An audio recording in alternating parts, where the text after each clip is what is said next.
We are pleased to announce I Am Walt Disney, the 18th picture book in the New York Times best-selling Ordinary People Change the World series of biographies about heroes. This book by best-selling author Brad Meltzer tells the story of Walt Disney. Each book in the series tells the story of one of America's icons in a lively, conversational way that works well for the youngest nonfiction readers and that always includes the hero's childhood influences. This volume features Walt Disney, who made dreams come true for himself and the countless kids around the world. Available wherever fine books are sold. Enchanted Tiki Talk is brought to you by Kingdom Strollers. Our premium stroller and crib rentals are delivered straight to your Disney or Orlando area resort. It couldn't be easier. Book yours at kingdomstrollers.com. And Mouse Pros. Let our travel specialist plan your next vacation. Our concierge level service gives you the perfect hassle-free vacation. Get your free quote from Sean or any of our magical agents at mousepros.com. And now, it's show time! Your attention, please. One show for you to see. One for you and everyone. Oh, look at all the people. Pay attention, it's showtime. I am always ready, as you say, to put on the show. My goodness, you're all staring at us. We better start the show rolling. Wait! We forgot to wake up the Glee Club. Aloha. Come to the Tiki Room. Get your expialidocious tickets right here. Hello everybody and welcome to Enchanted Tiki Talk. This is episode 300 and something for the week of September 26, 2019. I think I got it right. Yes, I think that's right. Okay, we're good. It's like the Goldbergs opening when he was like, it's 1980 something. Yeah, I don't know. I don't even know what that show is. I was getting ready to You don't watch chanting, that show? I was going to start chanting Goldberg, and I realized you were talking about the show and not the wrestler. So. Oh, yeah, no. I thought you were talking about like, it's a Bad great News show. Bears. No, but it's a really funny show, though. Sure it is, right? So funny, we've never seen it, right, Matt? I've actually seen it a couple times. It's kind of funny. It's not that funny. Okay. I honestly don't even know what it is. No idea. It's just like a family sitcom. Gotcha. But it's based like 80s, and if you were like a kid back then a ton of references in it and stuff that you'll kind of just relate with and stuff. I'll have to check it so. out. It's really good. It's the references is what makes it worth watching. I mean, it's funny, but like the old '80s throwbacks and all that kind of stuff, it's good. It's fun to watch. I don't catch it all the time, but whenever it's on, I'll watch it. Gotcha. I mean, I grew up in the '80s, so I can probably relate to a lot of it. This evening's episode, that's recorded on Wednesday, but they did a Griswold-style family trip to Disneyland. Okay. The son was all excited because Star Tours had just opened up in Disneyland. Oh my God, that's great. Stuff. So yeah, it's really cool. The theme, like each episode, like to like a movie or like a show or something that happened back then. Gotcha. Okay. I'll check it out. I'll see what I like about it or not like about it. I'll let you know. Okay, I'll be anxiously waiting for your opinion. It won't be tonight, but don't wait around all night because I'm not watching it tonight. Well, I'm holding my breath until you give me a review. Okay, then I guess Matt, goodbye. It was nice knowing you. So I think that's all I've got. Keith, you excited to be in Disney by the time this releases? Well, yes. Well, you'll still be here, but in a day or two you'll be there. Yes, very excited and anxious to actually to formulate my own opinions on things that I have read and seen so much about. It'll be nice to kind of have a first-hand account, like for all the Skyliners and Galaxy's Edge and all of that stuff. So, well, speaking I'm of excited. Galaxy's Edge, what is the general consensus out there? Is it more of a mixed bag, or is it seems that people seem to like it, or what? It's really mixed. I mean, you've got the diehard Star Wars fans who are upset that it's not like tied into the trilogies and it's not like recognizable from the films. And then you have I would say the more like casual fans that absolutely love it. The detail, the theming, the characters, just that stuff. It's amazing. So it's just like anything. People, either love it or hate it. There is no kind of like middle anymore with anything really, but especially when it comes to Disney. Yeah, for me, like I've said it before. I don't think I've said it on the podcast about my thoughts on it, but I don't know if I did or not. I guess I'll formulate another opinion. My initial reaction is, like many people said, it's very hard. I can't relate to it. It just, it's not something I'm familiar with. It's like, it's there. You can get the idea that it's Star Wars. Like, it kind of almost gets a Tatooine feel, but it's not. You have the Millennium Falcon, which is amazing. Detail around the whole land is incredible. I'm not going to lie about that, but to me, it's just like a glorified shopping mall. And to me, it's I haven't ridden the ride yet, so hopefully next time we talk, I'll talk about it a little bit more. But it's impressive what they did, but it's not. Honestly, it's not a place I'd be like, I got to spend all my time in. That's just how it is so far. My opinion could change. I do want to see Olga's Cantina. Then we'll see. I'm still waiting for all these people to say it's not tied into any of the movies. It's not real Star Wars. For this, like the next movie to come out and like 3/4 of the movie be set in that area, right? And I'll be like, oh yeah. Okay. I still think that Disney should have definitely tied it to the original trilogy. They banked too much on the Disney trilogies or the future. Really, the books. I know the Thrawn trilogy, the new Thrawn book is based on it, but it's just it's hard to. The idea was great to try to come up with something where like you're in your own Star Wars. You are the character in the story, but I think that fails to resonate with most people who want to be fully immersed like it is in Harry Potter. You go to Harry Potter. I haven't seen the Harry Potter movie. I've seen the Harry Potter movies, but I haven't seen the Harry Potter land. And everybody says it's amazing. It's fully immersive. It's like the movie has come to life, and you go to the Star Wars land, and you're just like, oh yeah, okay, Star Wars. Oh yeah, it is Star Wars. Look, there's a lightsaber.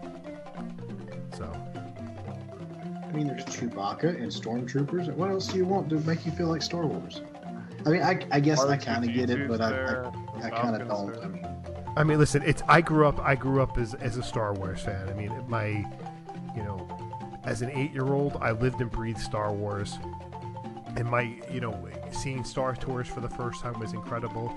But always in the back of my head, I had a dream of being able to walk around the Death Star and see what that's like, or visit Tatooine, or throw snowballs in Hoth. I know you can't do the Hoth thing, but still. You can throw water at people. Yeah. But still, like, I want to see, the Lars homestead where Luke grew up, and all those types of things, and walk around Mos Eisley or Ewok Village or something like that. I cannot relate to this as I would have liked. I think that Star Wars is just that type of franchise that if it doesn't matter what you do, it's never going to be good enough. To a point. You know what? Let's table this for. We could talk about this all night. When we come back, we'll talk about Star Wars at length and generate our opinions better. But until then, I'm taking a break and we'll be right back. Hi, Steve from Disney Diary here. This is What's News. Disney's Hollywood Studios at Disney World will be seeing an additional Mickey Mouse change coming in 2020. In addition to Mickey and Minnie's Runaway Railway opening next spring, Disney has announced that a reimagined venue called Mickey Shorts Theater will also be opening in the spring. No additional information has been released. Already thinking of spring? Well, the 27th Epcot International Flower and Garden Festival will be taking place March 4th through June 1st in 2020, with a new Remy topiary, the centerpiece of a new Ratatouille garden at the France Pavilion. The 90-day extravaganza at Disney World will again feature outdoor kitchens and performances during the Garden Rocks concert series. The new Ratatouille garden will be planted with veggies used to make Ratatouille. There will also be returning character topiaries, including Snow White, Elsa and Anna, Belle and Beast, Mickey Mouse, Minnie Mouse, Miss Piggy, and Kermit. Plant-based food options will be growing at all major quick and table service restaurants at Walt Disney World, starting in October, and at Disneyland in the spring of 2020. Disney is also introducing a new menu icon, a green leaf, to help guests identify these meals. The new Epcot Forever Nighttime Spectacular debuts on October 1st, 2019, and will be live streamed on the Disney Parks blog. The show will bring the World Showcase Lagoon to life with fireworks, lighting lasers, special effect kites, and music from the past 37 years. Epcot Forever replaces Illuminations and is a placeholder show until the new Harmonious debuts next year. Changes will be coming to various Disney character meet-and-greet locations at the Magic Kingdom and Disney World, as Mickey and Minnie's surprise celebration comes to an end at the end of this month. Check the new guide for all the new locations. The Scat Cats Club at Disney's Port Orleans Resort in the French Quarter is expanding in this October. The Scat Cats Club will continue to fill the room with entertainment authentic to New Orleans, featuring live jazz 5 nights a week. It'll also continue serving up signature beverages of the Big Easy. The Scat Cats Club Cafe, at a new location near the lobby, will be selling beignets all day. Sam, why are you crying? I thought that was pretty good. Kermit, Sam is crying because there are a number of major entertainment changes coming to Walt Disney World this October, and it includes a reduction in performances. Kermit, if this chaos continues, the show is history. And yes, Fozzie, the elimination of a couple of favorite shows, including yours. The two biggest changes will be the end of the Muppets Present Great Moments in American History at the Magic Kingdom, and the popular Barudica Band, which performs at the Harambe Village in Animal Kingdom. Fans of the show are quite upset. We are angry. We are irate. We are revolting. Say that again. We are revolting. Fans have started a save campaign, but they most likely will not work. The belief is Disney is making the cuts to live performances due to lower attendance at the parks. Disney has not made any comments about this. Other changes include axing the Royal Majesty Makers at the Magic Kingdom, saying so long to the Story of Coco at Epcot, and moving the Jameters and Matsuriza of Epcot to 5 days a week from 7. Thanks,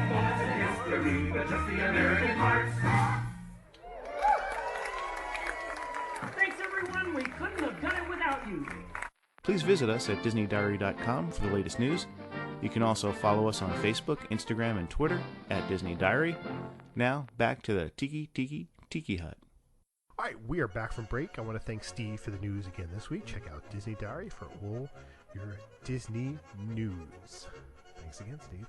Okay, so this week on the show, we're going to talk about, I guess, the extra cost of doing things at the Disney park. Is that what the parties and added the extra ticketed events? Extra ticketed events, yeah. So what do we think about the extra ticketed events? Okay, so we did throw that out to social media. We'll go. I guess we can go talk about it in a few minutes, or maybe I'll tie it in every little bit here and there. But Matt, why don't you tell me what extra ticketed events you do believe would be worth it? I'll start with the ones that I haven't done that I think that would be worth it. The early morning, especially now with what I've seen with people that do it at, of course, it's not a hard ticket event, so never mind, forget that one.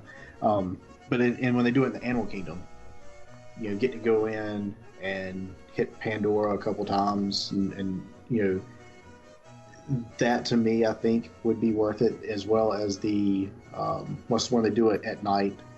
After hours is at night, and then the mornings are usually called early morning magic. Okay, so the night ones, just for the copious amount of Mickey bars when you're standing in line for that. I have done the Not So Scary Party and if I will say this kind of as a contingency, if you have kids that you can keep up long enough to take advantage of it, or if you don't have kids, to me it's well worth. You take the afternoon off, lay by the pool or whatever, plan on being there right at 4 o'clock, and then stay there through the evening. I think it goes right up to midnight. That to me is worth it. I mean, that's perfect if you're coming in, if it's a travel day and you fly in that day or something like that, you don't have to worry about getting to the park at a certain time and then everybody clears out at 7 and you get your, I'll say, run of the mill. I've seen it's a little more busier than what it has been, but your attractions and everything. So I feel that is worth it for do the attractions itself, but then throwing the candy and everything else that they do with it, it's just kind of an added bonus for me. Coupled without kids, I've done the evening one, after hours, whatever, and man, it is worth every penny. Aside from the snacks and whatnot, I did hit the one at the Magic Kingdom, and aside from the treats, which it seemed like the treat carts had longer lines than the attractions did. Yes. But it's just a Disney vacation can just be so like fast-paced and hectic and busy. It is worth every penny. Get to slow that down and just be at peace by walking around, taking in the sights, the lands, the lighting, attractions or walk-ons. It gives you a better appreciation, I think, for the parks when you're not like dodging strollers and trying to, check your phone for fast passes every 5 seconds, and it's like 100 outside and blah blah blah. It's really nice to kind of slow down and be at peace for a change there.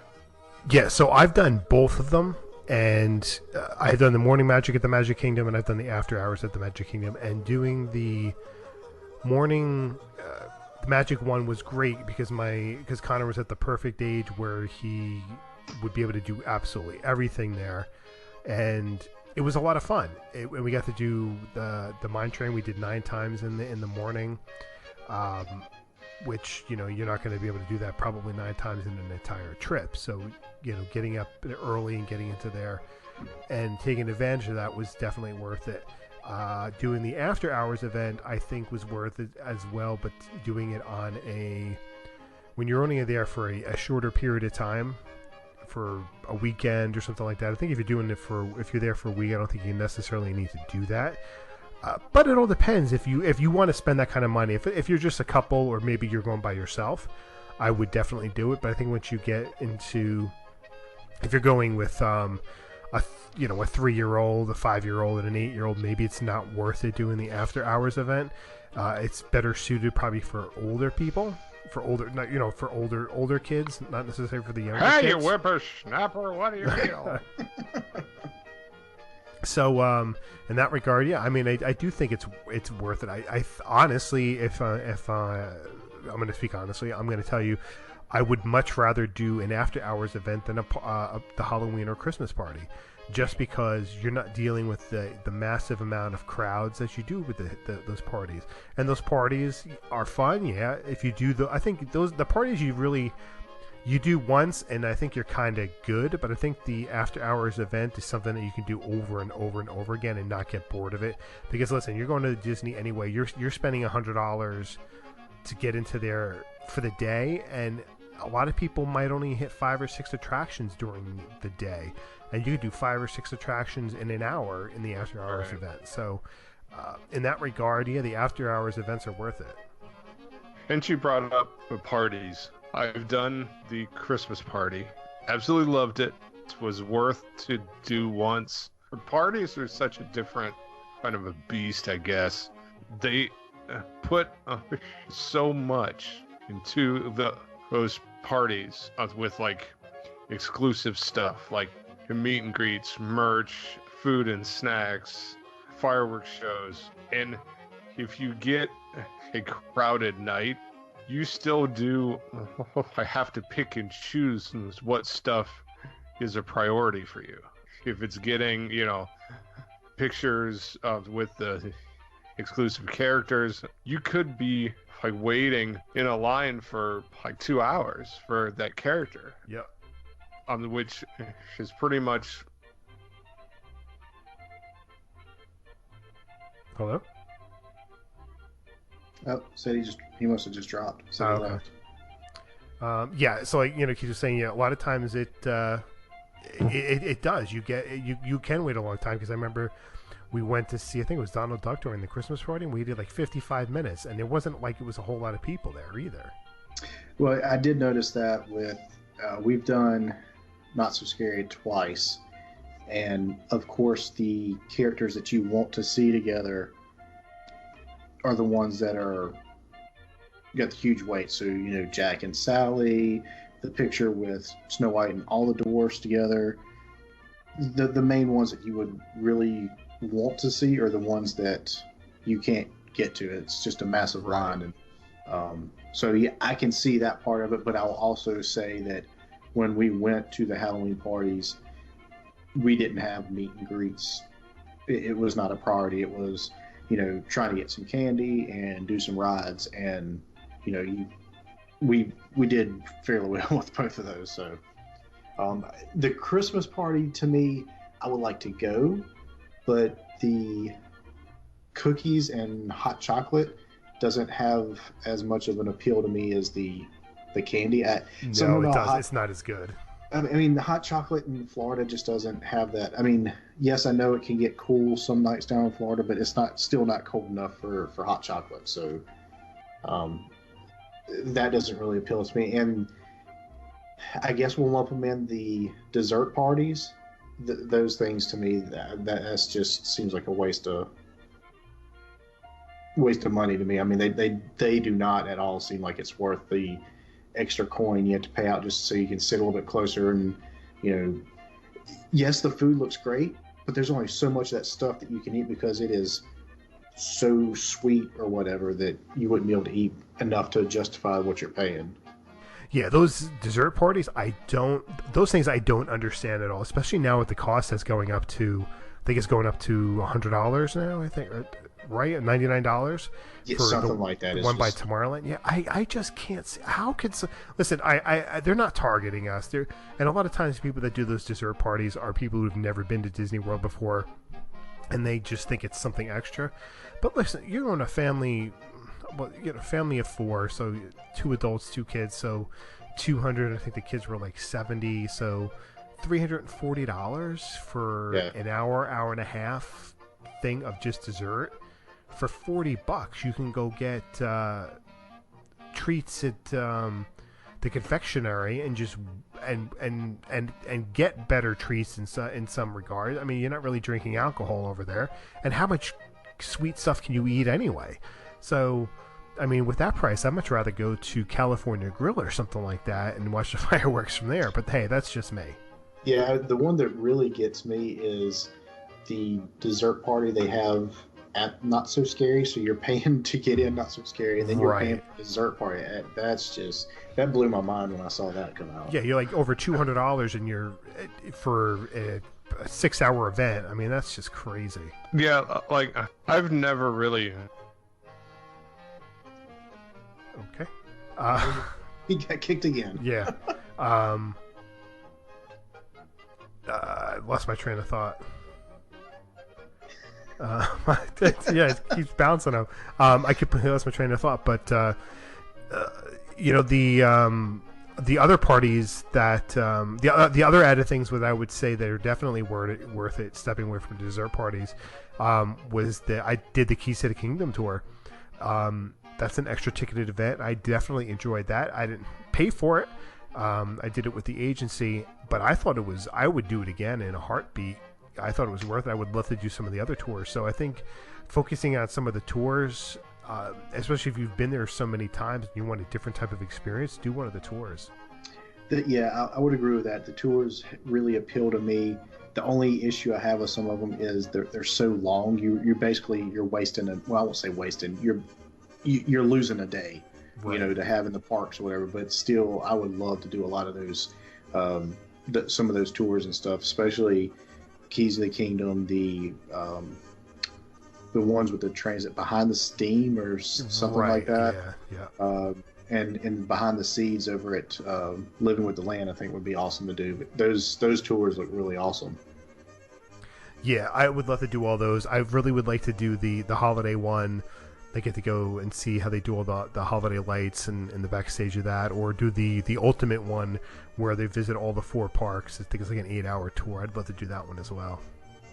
Yeah, that would be cool to see. You know, just some of the stuff you learn on it, and get to kind of go behind the scenes, and you get to be a quote unquote VIP for a little while. So I think that would be worth it. That's something I would pay money for. Yeah, it's. I mean, like, to me, I would get more value out of that as opposed to going to the Halloween or Christmas party, because I don't want to be dealing with those crowds, and it's just not fun. Yeah, and it's like you said, I've done it twice. Would I go back?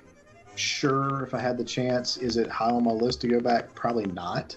Like you said, you've been there once, you've kind of done it. Yes, it would be cool to go see the new parade and the new fireworks and stuff, but is that really worth paying the $80 a head or whatever it is just to get in it? So I would lean more towards either a tour, the after hours, you know, something like that, where you can kind of, I guess, maximize more what you're doing with your money and everything. So right, exactly. Let's see. Anything else that I can think of? No, I was trying to. Somebody asked, would we count the Void at Disney Springs? Because since you have to pay for that separately, and my response was, I mean, I guess I could see their point, but we were trying to keep it more park. Right. You know, I mean, yes, I would love to do that. Would I pay for it?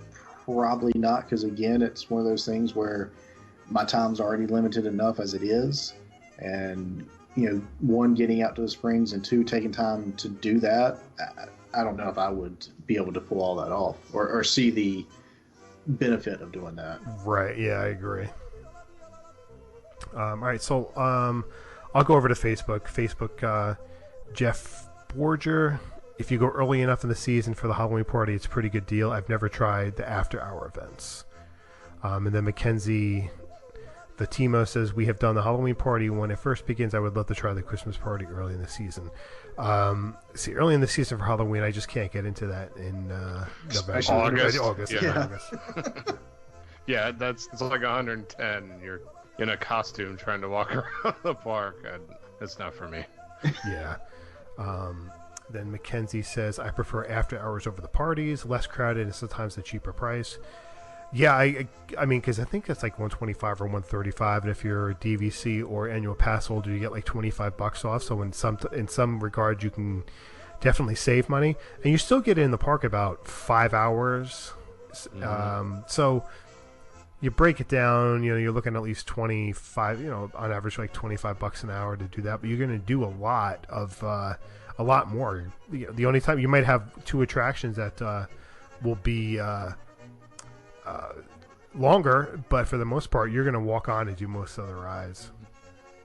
And you can actually see the queue at Peter Pan because you don't have to fast pass it and skip it. Right, yeah. Which I did do when we were down there a couple weeks ago. I liked it. Yeah, it's so cool. I love it. Yeah. Then we have Jen Green says, not so scary is worth it. I think when you have young kids, I think it's more worth it, but it's not something that it's something I would do every single time. I haven't even seen any of the video of how the new additions to the parade or the fireworks are, but that new parade is awesome. They've got a scene.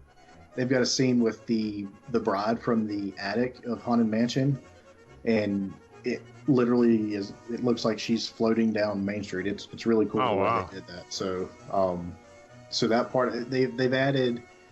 I think there's like a float with like the Incredibles and stuff, which to me, whatever. But Just the stuff they did with the Haunted Mansion part was pretty cool looking from what I've seen so far.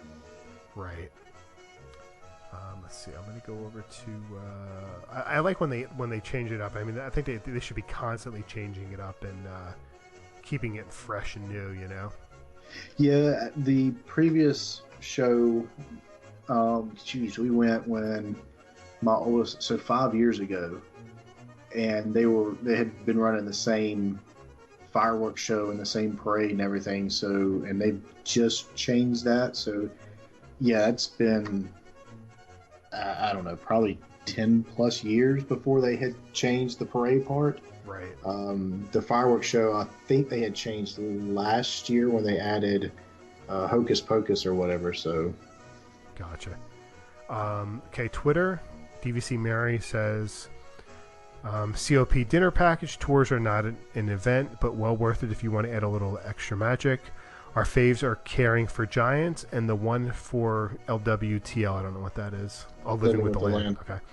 And if you have a very short trip, a party ticket is a good way to not use up a park ticket while enjoying a party.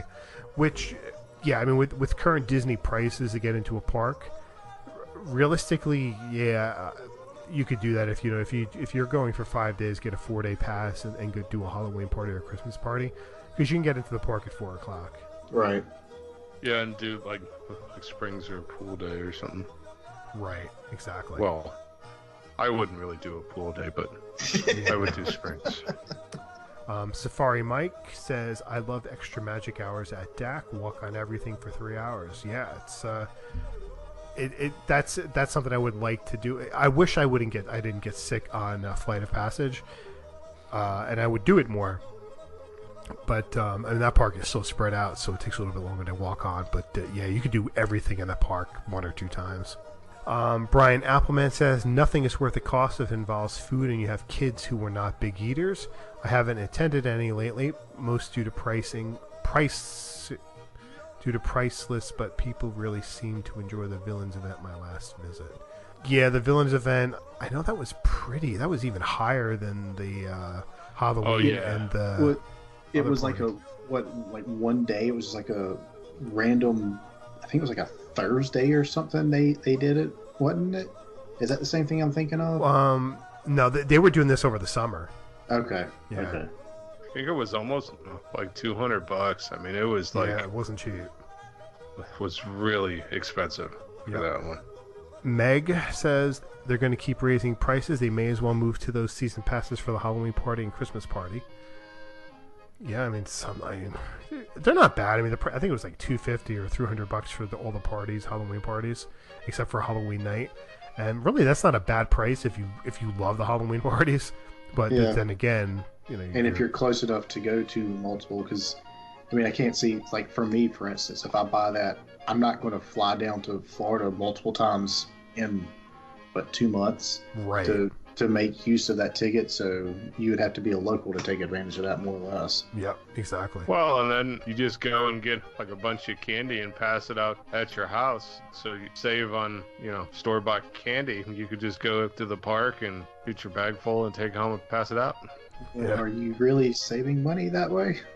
If you're gonna go anyway. And plus, that's meaning I wouldn't be able to eat the candy after at the party or after the party or on the way home or before Halloween. Trust me.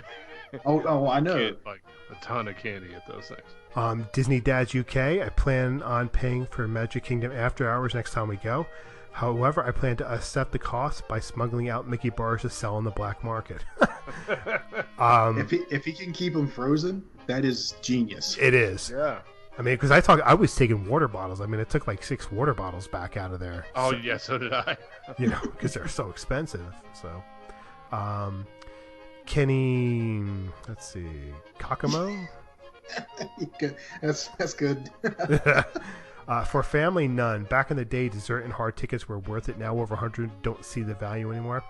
I completely understand that. It's not cheap at all, and I have for the most part been priced out, because for $400 for me to take my family do something for 6 hours isn't worth it, where I could take them out for like maybe 5 dinners at a nice a decent restaurant, or buy them a video game set or whatever, and get more out of it.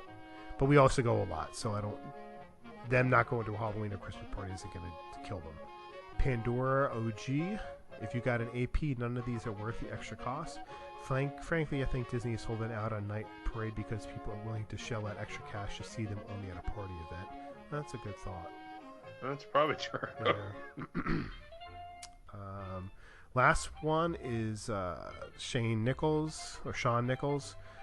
We were considering a Halloween party this year, but we could tell by the boys' attitude that he wasn't up to a whole night of it, so we didn't burn the $100 ticket. Yeah, that's smart. That's I would smart, say, yeah, that's the one thing with if you're trying to take kids, if they can't stay up long enough to take advantage of it, then you're not really saving yourself any money. Right, exactly. Well, that and plus, and then I'm sure, I don't know, but if you force them to stay up, you're pretty much like, you sandbag yourself for probably like 2 more days after that. Right. Yeah, I want to say my youngest one hadn't been. My oldest, he was 3, and I want to say we were out of the park by 9:30. Wow. So it was kind of like we shot ourselves in the foot. It wasn't because he was just done. Yeah. And like you said, it wasn't worth one dealing with the wrath of him that night, and then having to deal with the wrath of him the next day. So we were just like, we'll just call it quits and just head on back to the room. So. Yeah. All right, so I think that's gonna do it. Anybody got anything else? Nope. All right. Yes, that's going to do it for this week. But first, we want to thank our sponsors, Kingdom Strollers. Get your premium stroller and crib rental at kingdomstrollers.com. Let the vacation experts at mousepros.com help plan your next perfect Disney vacation. Don't forget to check out our store at redbubble.com/Tiki Talk Podcast. You can connect with us on social media. Find us on Facebook and the channel Tiki Talk, Instagram, and Twitter at Tiki Talk Podcast. You can also leave a message on the Tiki Talk hotline at 256-4MY-TIKI. That's 256-469-8454.